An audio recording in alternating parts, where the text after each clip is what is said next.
نعمت علی شاہ صاحب۔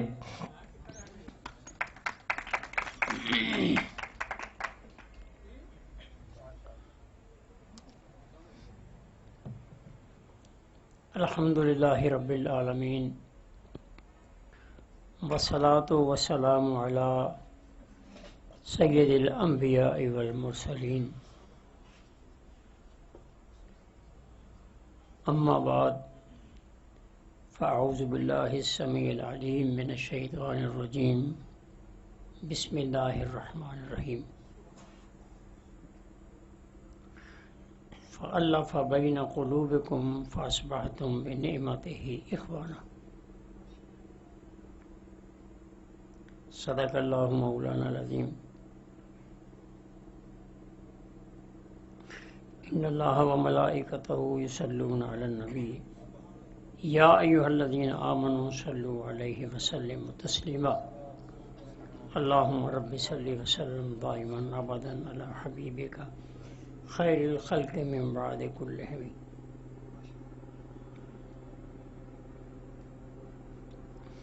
طبی نشست ہے،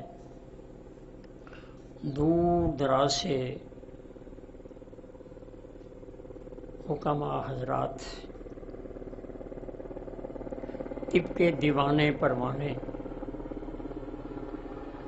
اپنی آرزو تمنائیں لے کر کہ ہم طب سیکھنے کے لیے مشقت اٹھا کر، دقت اٹھا کر یہاں پہنچے ہیں۔ میں آپ کا وقت انتہائی قیمتی سمجھتا ہوں۔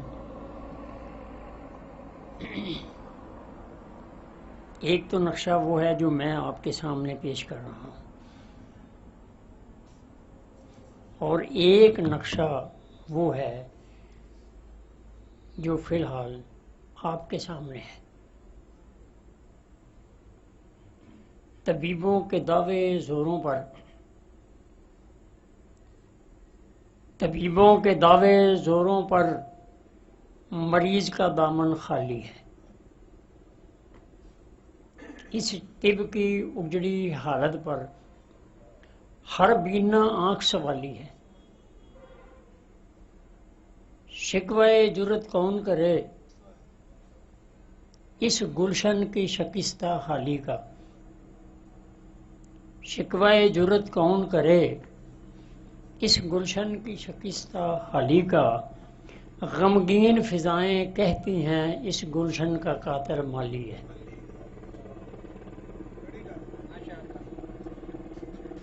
اس طب کی اجڑی قسمت پر شب روتے روتے گزر گئی۔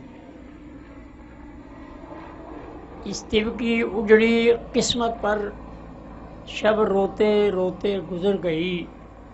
صبح کو ہمدم کہتے ہیں یہ آنکھوں میں کیوں لالی ہے، کیونکہ مریض کا دامن خالی ہے۔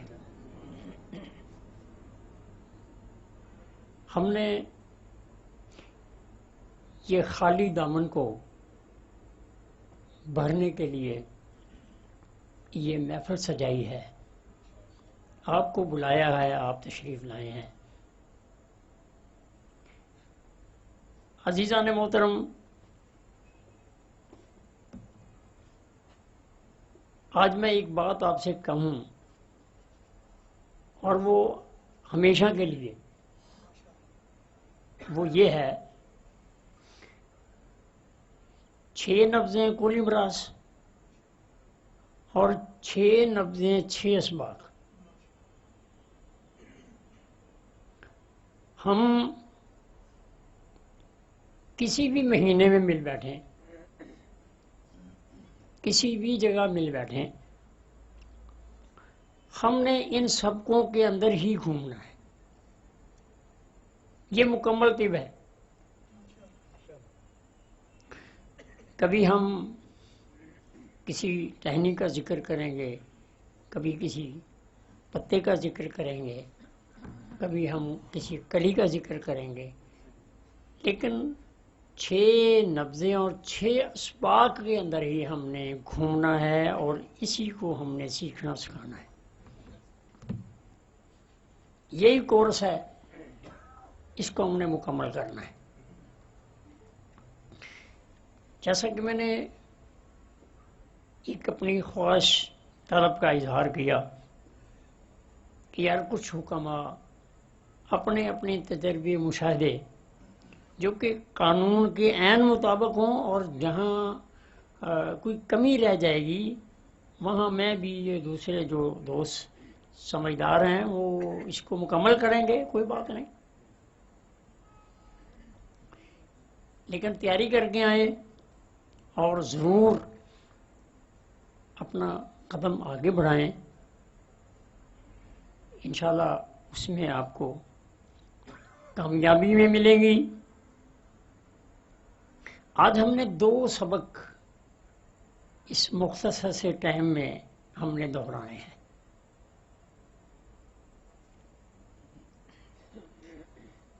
ایک سبق تو ہمارا ہے تحریک، تسکین اور تحلیل.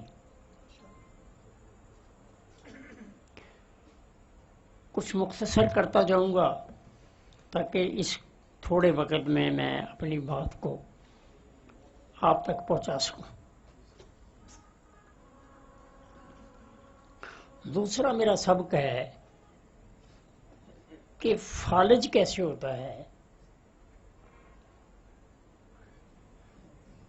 اور اس فالج کو سمجھنے کے لیے آسان طریقہ، آسان رستہ اور پھر اس کا علاج.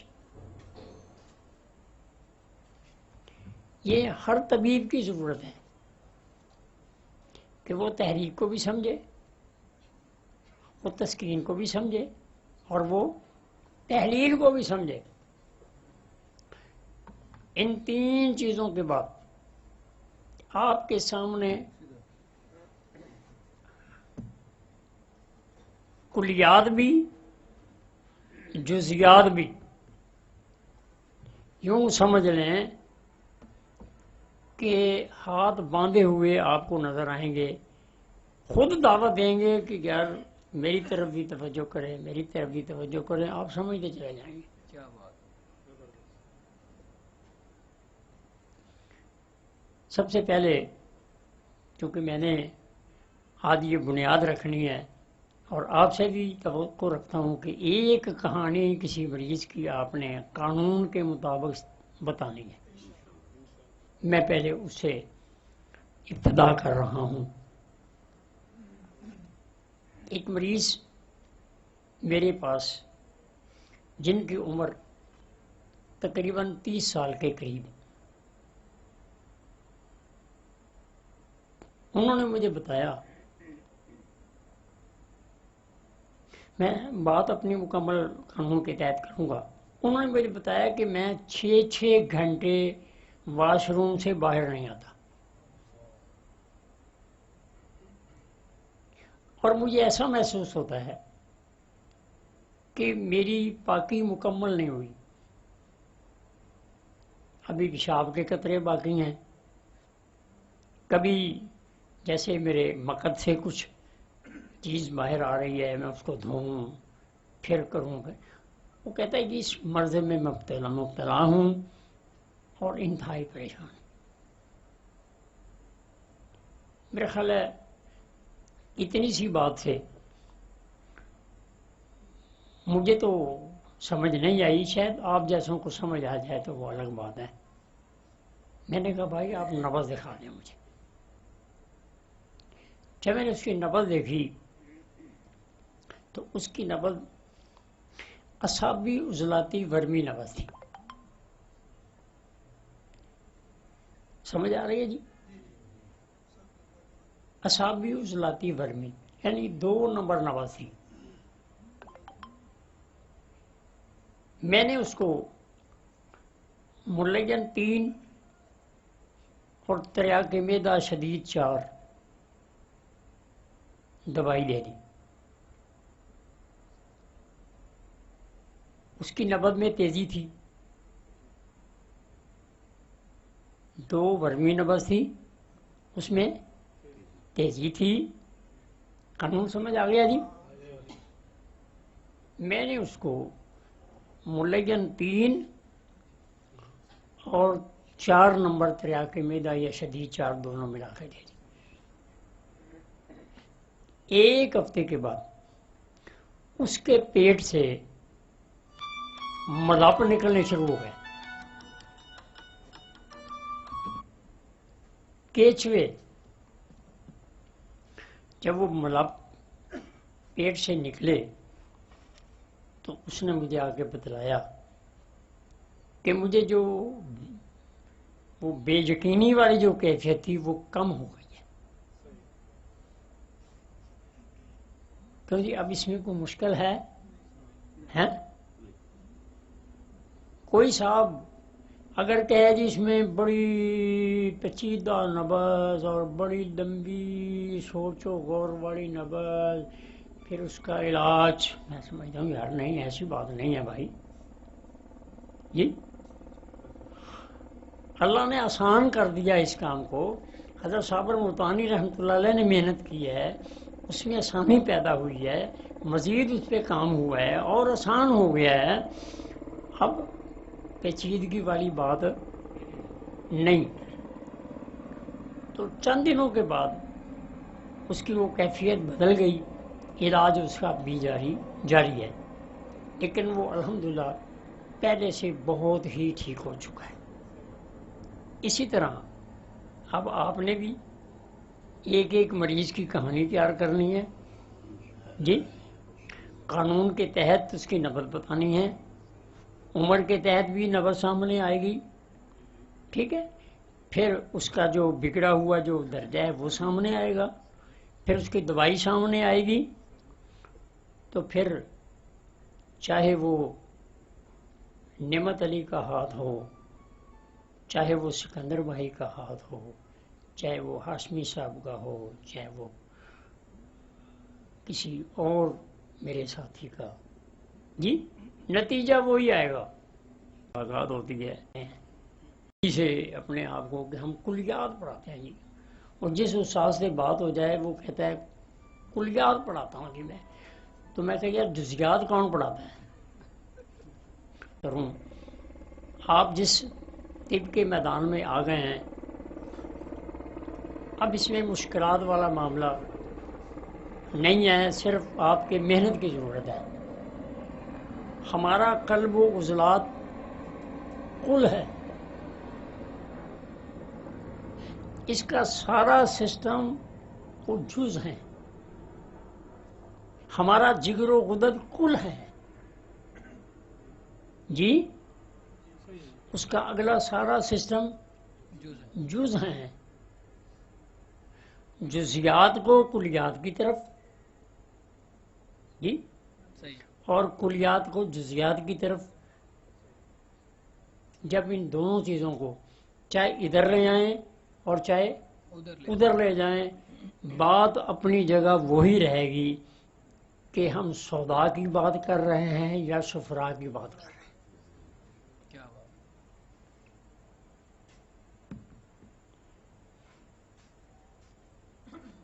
تحریک، تسکین اور تحلیل کیا ہے؟ آج کچھ موسم ہم سے ذرا خراب ہو گیا ہے اپنے آپ ہی. چلیں، جو چیز جسم میں بڑھ رہی ہے اس کا نام تحریک ہے. جو چیز بڑھ رہی ہے اس کا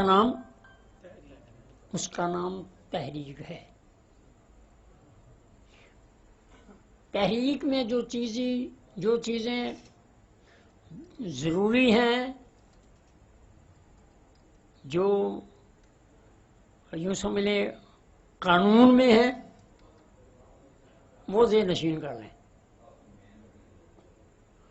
تحریک والے مقام میں چاہے وہ تحریک اعصابی ہو، چاہے وہ تحریک غدی ہو، چاہے وہ تحریک عضلاتی ہو، وہ سسٹم جو ہے وہ سکڑتا چلا جائے گا. یعنی تحریک کے ساتھ اس کا سکڑنا یہ لازمی کام ہے. دوسری کہ اس کے اندر درد ہوگا. جہاں تحریک ہے وہاں یہ ہو ہی نہیں سکتا کہ وہاں درد نہ ہو. تحریک اعصابی ہو، تحریک عضلاتی ہو، تحریک غدی ہو، وہ سکڑے گا اور درد بھی کرے گا۔ چھوٹا سا اشارہ کرتا چلوں،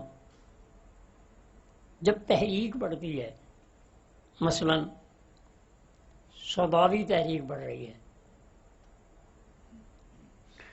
اس میں دو کام جو ہیں وہ اہم ہو رہے ہیں۔ وہ یہ دو کام اہم ہو رہے ہیں کہ اس میں جو سودا زیادہ بن رہا ہے، کوئی کہہ دی جو چیز زیادہ ہے وہ تو زیادہ ہونی چاہیے، بڑھ جانی چاہیے، لیکن اس تحریک کے سبب جب وہ زیادتی میں آئی تو دو کام جو ہیں وہ مزید اس کے سخت ہو گئے۔ وہ جس عضو میں، جس سسٹم میں تحریک آئی ہے، اس کے اندر جو خلط ہے وہ سخت ہو رہی ہے، گاڑی ہو رہی ہے۔ اب سوال یہ پیدا ہوگا وہ گاڑی ہو رہی ہے تو وہ کیوں ہو رہی ہے، یا اس کا جو گاڑی ہونے سے اگلی بات ابھی مکمل نہیں ہوگی، اس میں سے جو پانی نچڑ رہا ہے وہ تسکین والے مقام پہ جمع ہو رہا ہے، یعنی سودا جو بڑھ رہا ہے وہ خون میں شامل ہو رہا ہے، اور جو اس سے نچیڑ آ رہا ہے وہ تسکین والے مقام پہ جمع ہو رہا ہے۔ تسکین والا مقام اس لیے پھول رہا ہے کہ وہاں پہ وہ رطوبت جو ہے وہ جمع ہو رہی ہے، سودا والی یا صفرا والی یا بلغم والی۔ تحریک والا مقام، تحریک والی خلط سکڑتی چلی جائے گی، اور آگے والی جو ہے وہ عضو جو ہے وہ پھولتا چلا جائے گا، اس کے نچوڑ کا جو پانی ہے وہ آگے چلا جائے گا۔ اب تحریک والے مقام پہ درد ضروری، تحریک والے مقام پہ سکیڑ ضروری، اس خلط کا بڑھ جانا ضروری، اور تسکین والا مقام،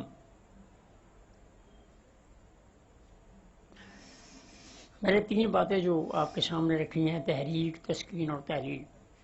جو چیز بڑھ رہی ہے اس کا نام تحریک ہے، جو چیز کم ہو رہی ہے اس کا نام تحلیل ہے، جو چیز کم ہو رہی ہے اس کا نام تحلیل ہے۔ مثلا سودا نے پانی کو، بلغم کو، جو اس میں رطوبت تھی اس نے اس کو نچوڑا، تو جہاں وہ ضرورت کی جو چیز تھی وہ کم ہو گئی، اب وہ چلے گی تسکین والے مقام پر، جی وہ پھول گیا۔ تو تسکین والا مقام جو ہے وہ پھولنا جو ہے یہ قانون کا حصہ ہے۔ ایسا نہیں ہوگا کہ تسکین والا مقام جو ہے وہ سکڑ جائے، ایسا نہیں ہوگا، اور تسکین والا مقام درد بھی نہیں کرے گا، یہ بھی قانون ہے۔ میں نے دو علامتیں لکھی ہیں تحریک کی، اور دو لکھی ہیں میں نے تسکین کی، اور دو لکھی ہیں میں نے تحلیل کی۔ تسکین والا مقام پھولے گا، پہلے اس کے اندر خالی رطوبت ہوگی، اس کے بعد وہ متفن ہو جائے گی۔ جب وہ متفن ہو جائے گی اس میں تذاب پیدا ہو جائے گا، پھر وہ تذاب اس جگہ کو کھانا شروع کر دے گا، اور پھر وہ زخم کی شکل میں وہ رسنا شروع ہو جائے گا۔ لیکن تسکین والا جو زخم ہے اس میں درد نہیں ہوگا۔ پیر کاٹ دیے جاتے ہیں جی، یا اور کوئی اعضاء، وہ جب اس کو نکالا جاتا ہے یا کاٹا جاتا ہے تو وہ تسکین کے سبب وہاں درد نہیں ہے۔ خمیر تسکین والے مقام پہ ہی پیدا ہوگا، تحریک والے مقام پہ خمیر پیدا نہیں ہوگا۔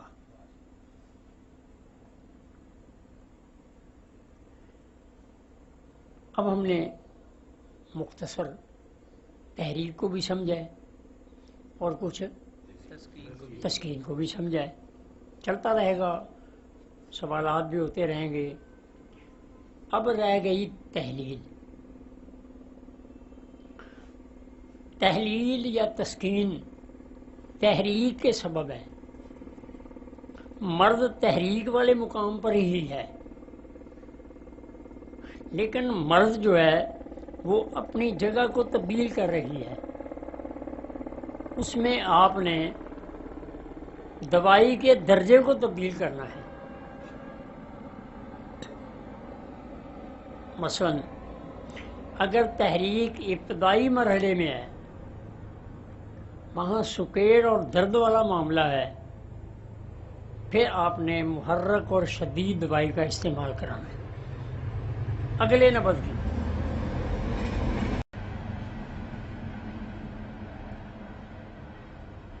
اگلے نبض کی مثلا عضلاتی کدی 3 نمبر نبض، سودا والی خشک گرم، اگر تحریک میں آتی ہے تو پہلے درجے میں جب اس کی نبض کبھی پن ہوگی، آپ نے اس کو اگلے نبض کی یعنی غدی عضلاتی دوائی جو ہے وہ محرک اور شدید دینی ہے۔ سمجھ آ گئی جی یہاں تک؟ اگر اس نبض میں تیزی آ گئی ہے، نبض کوئی بھی ہو، مثال کے طور پر ایک نبض کا تذکر کر رہا ہوں، باقی ساری نبضوں پہ یہ بات آپ فٹ کر لیں گے۔ اگر وہی نبض بگڑی ہوئی نبض تیزی میں آ گئی ہے، تیزی میں جلدی جلدی ٹھوکر آ رہی ہے، تو پھر آپ نے غدی عضلاتی کو، بڑے نقطے کی بات بتا رہا ہوں، یاد کر لیں، ذہن نشین کر لیں، جو رہ گئے ہیں وہ بیچارے رہ جائیں گے۔ آپ نے وہاں پہلے ملین دینی ہے اور اس سے اگلے درجے کے اندر کوئی محرک شدید دوائی دے دینی ہے۔ مثلا عضلاتی غدی نبض اگر تیزی میں ہے، بگڑی ہوئی نبض کی بات کر رہا ہوں، تو پھر آپ نے کیا کرنا ہے، 4 نمبر ملین اور 5 نمبر محرک شدید کوئی دوائی دے دینی ہے، اسے مکمل طور پہ شفا ہو جائے گی۔ کیوں کہ جو تسکین والے مقام پہ جو خمیر پیدا ہوا ہے اس کو نکالنا ضروری ہے، ورنہ اگلی رطوبت نہیں پیدا ہوگی۔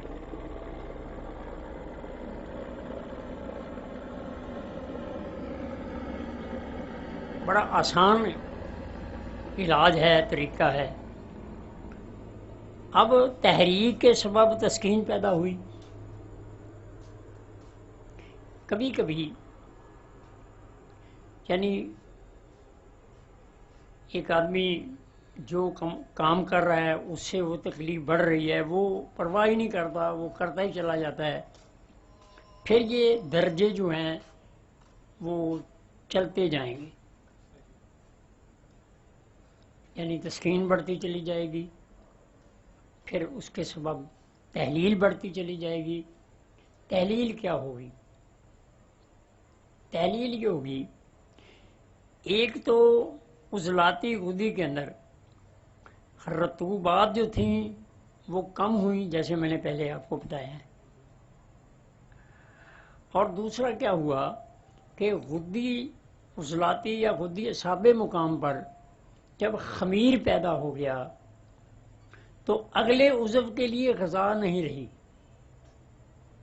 یعنی اعصابی گدی کے لیے جی غذا اس پرزے کے پاس نہیں ہے جو وہ آگے اس کو دے دے، تو آگے والے پرزے کے لیے دو پریشانیاں بن گئی.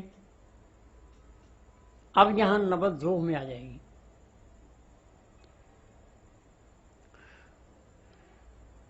دو پریشانیاں سے مراد ایک تو وہ تحریک کے سبب رطوبت کی کمی ہوئی، دوسرا یہ کہ اس پرزے کے لیے غذا جو تھی وہ جو غدد نے بھیجنی تھی اس کو اس نے نہیں بھیجا، اس کے پاس تھی نہیں، اس کے پاس تو جو چیز تھی وہ متعفن تھی، خمیر تھا، تو اس کے سبب پھر تحلیل ہو گئی. تحلیل کے معنی مختصر الفاظ میں تحریک والا مقام سکڑتا ہے، تسکین والا مقام پھولتا ہے.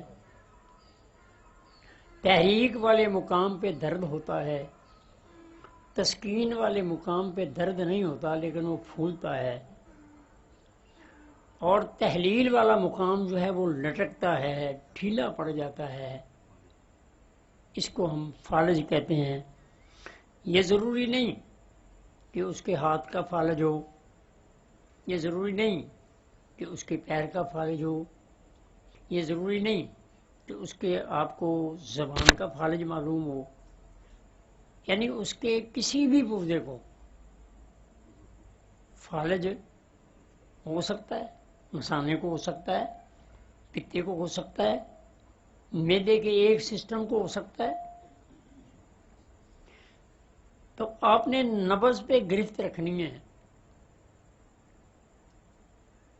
اگر آپ نے نبض ذوف والی تشخیص کر لی تو سمجھیں آپ نے فالج کو سمجھ لیا. آپ نے یہ نہیں کہ اس کی زبان پہ فالج ہے، یہ نہیں کہ اس کے بازو پہ فالج ہے، یہ نہیں کہ آپ اس کے پاؤں پہ فالج ہے یا فلاں عضو پہ. آپ نے صرف اس درجے کو سمجھتے ہوئے اس نبض کی اس تشخیص کے مطابق آپ نے اسے دوائی دینی ہے. وہ فالج جہاں بھی ہوگا وہ فوراً ٹھیک ہونا شروع ہو جائے گا.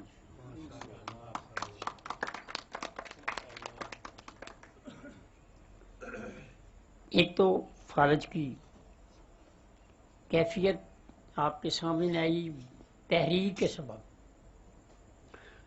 وہ لٹکے گا، درد بھی نہیں کرے گا، تسکین والے مقام پر اور تحلیل والے مقام پہ درد نہیں ہوگا. ایک فالج کی، اور فالج تو نہیں لیکن وہ ملتی جلتی شکل کہہ لیں.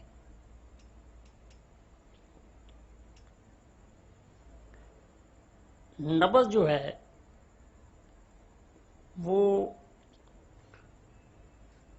تیزی میں آ گئی ہے.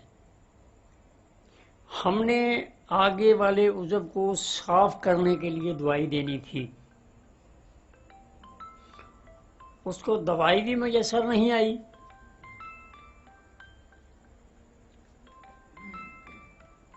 دوائی بھی میسر نہیں آئی. فرض کیجئے ایک آدمی کو عضلاتی غدی نبض میں تیزی آ گئی ہے. بڑی ٹھوس بات کہہ رہا ہوں، حکماء بہت ساری اس پوائنٹ پہ غلطیاں کرتے ہیں. اگر نبض تسکین والے مقام پہ اظہار کر رہی ہے تو اگر آپ نے تحلیل والے مقام پہ ٹکے کباب کھلا دیے تو اس کو ایک عارضی فالج کی کیفیت ہو جائے گی. کیوں؟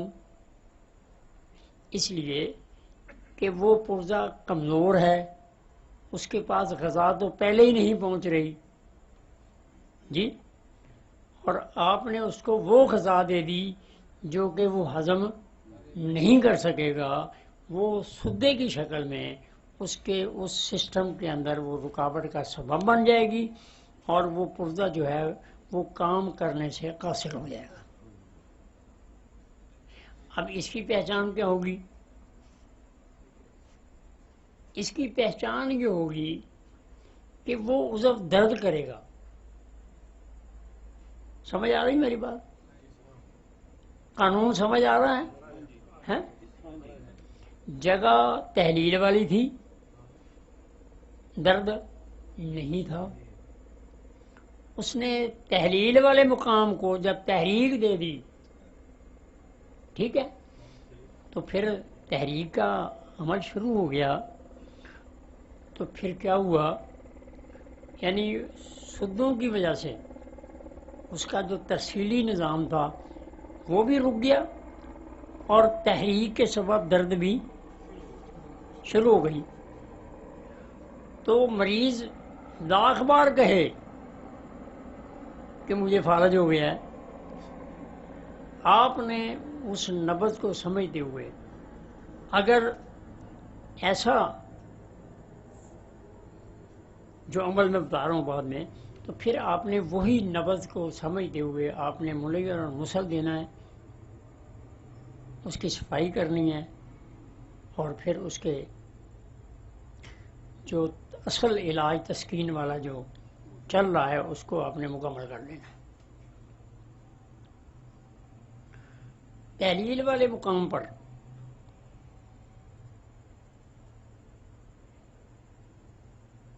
تمام چیزیں ذوق میں آ جاتی ہیں، اور تحریک اور تحلیل والے مقام پہ آپ نے علاج کیا کرنا ہے؟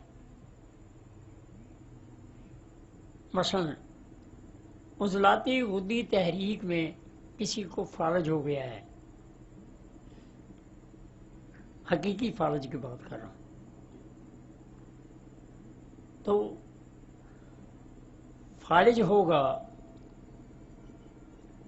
اعصاب میں، قانون ہے،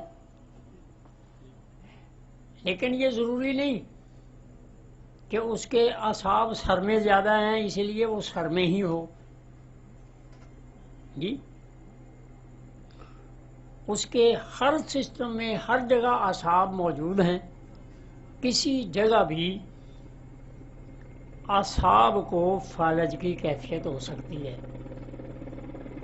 یعنی صرف آپ یہ نہ کہیں کہ یہ اعصابی ہے، اعصابی عضلاتی ہے، جو عضلاتی اعصابی ہے، یہ اعصابی غدی ہے، تو یہاں فالج ہونا چاہیے تھا، نہیں، ہر جگہ جہاں اعصاب ہیں وہاں فالج ہو سکتا ہے، اور جہاں وہ فالج ہے آپ نے اس حصے کے مطابق یہ نہیں سمجھنا کہ یہ حصہ عضلاتی غدی ہے تو میں نے اس کو اب عضلاتی غدی دوائی نہیں دینی، ایسا نہیں ہے۔ آپ نے اس تحریک کو سمجھتے ہوئے، جی، تو آپ نے وہاں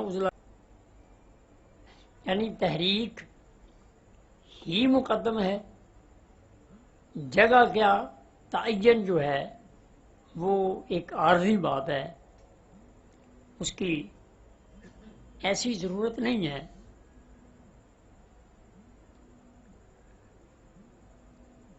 آپ نے بغیر کسی سوچے سمجھے کہ تحریک کون سی ہے، تحلیل فلاں جگہ ہے، لیکن اس کا سسٹم تو جسم کے ہر جگہ موجود ہے، اسی جگہ بھی اس کے سسٹم میں فالج ہو سکتا ہے۔ اب آپ نے تحریک کو سمجھتے ہوئے جو فالج والی جگہ ہے وہاں پہ وہ اس کی مالش کرنی ہے، تحریک کو سمجھتے ہوئے۔ اس کے علاوہ یہ جو کہ ہم نے جو غدی عضلاتی ہے، یہ غدی اعصابی ہے، یہ اعصابی غدی ہے، یہاں فالج ہوگا تو یہاں، اس سسٹم کو، جی، میں سمجھتا ہوں کہ مکمل نہیں ہے، وہ لکھنے والوں نے بہت بڑا اپنی طرف سے کام کیا ہے، اللہ قبول فرمائے۔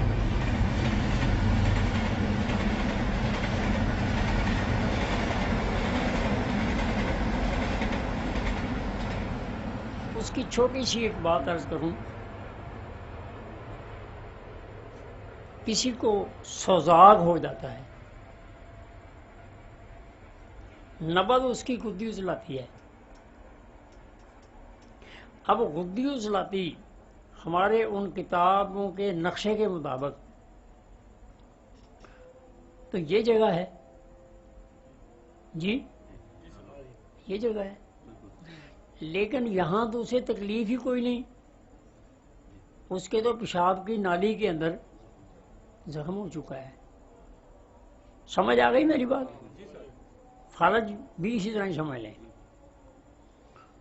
یعنی تحریک غدی عضلاتی، اور جہاں وہ سسٹم موجود ہے اس کے اندر وہ تکلیف آ گئی ہے، آپ اس کو چھوڑ دیں، اور جہاں وہ فالج کا جو حملہ ہوا ہے آپ اس تحریک کو سمجھتے ہوئے، چاہے وہ جگہ کوئی بھی ہو، آپ اس کو دوائی دے دیں، انشاءاللہ فالج کا مریض بہت جلدی ٹھیک ہو جائے گا۔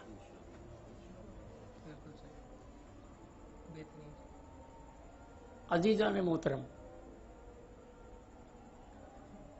تحریک، تسکین اور تحلیل ہماری یہ ایک طب کی جان ہے۔ اب آپ نے اس کو سمجھنا کیسے ہے؟ وہ آج بھی وہی رستہ ہے، کل بھی وہی رستہ ہے، 10 سال کے بعد بھی، 50 سال کے بعد بھی وہ رستہ ہے نبض کو سمجھنے کا۔ اگر آپ نبض کو سمجھیں گے تو آپ کو تحریک، تسکین اور تحلیل بڑے اچھے انداز میں آپ کے سامنے آئے گی، آپ معالج بہترین بنیں گے۔ اس میں خطا والی کوئی بات نہیں، صرف آپ کی بصیرت کی ضرورت ہے، آپ کے توجہ کی ضرورت ہے۔ میں ایک چھوٹا سا واقعہ عرض کرتا ہوں، وہ بھی قانون کے تحت ہے۔ ایک محترمہ کا پیشاب اور پخانہ دونوں اکٹھے ہو گئے، یعنی پیشاب والے مقام سے پخانہ آنے لگ گیا۔ ڈاکٹروں نے کہا جی بوڑھی عورت ہے، کمزور ہے، اس کا آپریشن نہیں کر سکتے، لے جائیں، خدمت کریں، اگر ہمت ہوئی تو کر دیں گے۔ میرا ان سے واسطہ پڑا، میں نے بغیر کسی علامت کے کہ ڈاکٹر کیا کہہ رہے ہیں، مریض کیا کہہ رہا ہے، میں نے ان کی نبض دیکھی تو وہ غدی عضلاتی تھی۔ تو میرے فوراً ذہن میں یہ بات آئی کہ ان کا جو غدی سسٹم ہے پخانے والا، وہ تحریک کے سبب پھٹ چکا ہے۔ پھٹنے کی وجہ سے وہ پخانہ جو ہے وہ باہر آ رہا ہے اور پیشاب کے راستے وہ خارج ہو رہا ہے۔ میں نے ان کو 6 نمبر دوائی، جن کو عام حکما جانتے ہیں، غدی سیلان جس کو کہتے ہیں، میں نے ان کو شروع کی۔ 20 دن میں وہ عورت تکلیف سے تو نجات مل گئی، اس کے علاوہ اسے اتنی قوت ملی کہ وہ خود کہتی تھی کہ میں حیران ہوں، میں اس مرض سے پہلے اتنی قوت میں نہیں تھی جتنی مجھے اب طاقت محسوس ہو رہی ہے۔ بس یہ قانون ہے، اس کو آپ یاد کریں، یہی آپ کے لیے نکارہ ہے، نگارہ سمجھتے ہیں، یہی آپ کی تشہیر ہے، یہی آپ کی ایڈورٹائز ہے جی۔ اشتہاروں سے، بینروں سے، بورڈوں سے جی آپ وہ چیز حاصل نہیں کر سکیں گے جو کہ آپ اس قانون کو اپنانے کے بعد آپ حاصل کر سکیں گے۔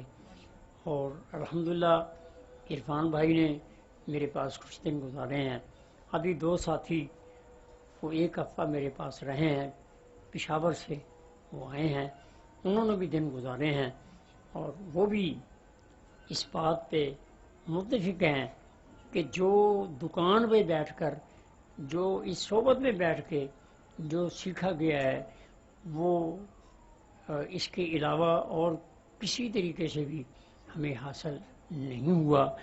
تو میں بھی گزارش کروں گا کہ آپ یہ علمی سبق بھی جاری رکھیں، اور وقتاً فوقتاً آپ اپنا ٹائم نکالیں کہ بھئی 7 دن کے لیے فلاں حکیم میرے پاس رہ جائے، 7 دن کے لیے فلاں رہ جائے، 7 دن کے لیے فلاں رہ جائے۔ اتنی قربانی تو آپ دے دیں تاکہ یہ میری جتنی محنت ہے وہ ساری رنگ لے آئے، اور آپ سب طبیب بن گئے اور میرے مشن کو، اور آپ اس وقت جس مسیحائی کی ضرورت ہے اس کو آپ پورا کر سکیں۔ اللہ آپ کو اور مجھے طب کے ساتھ پوری لگن سے، پوری محنت سے اللہ وابستگی نصیب فرمائے، اور ہماری کمیوں کو اللہ دور فرمائے۔ وما علینا الا البلاغ المبین۔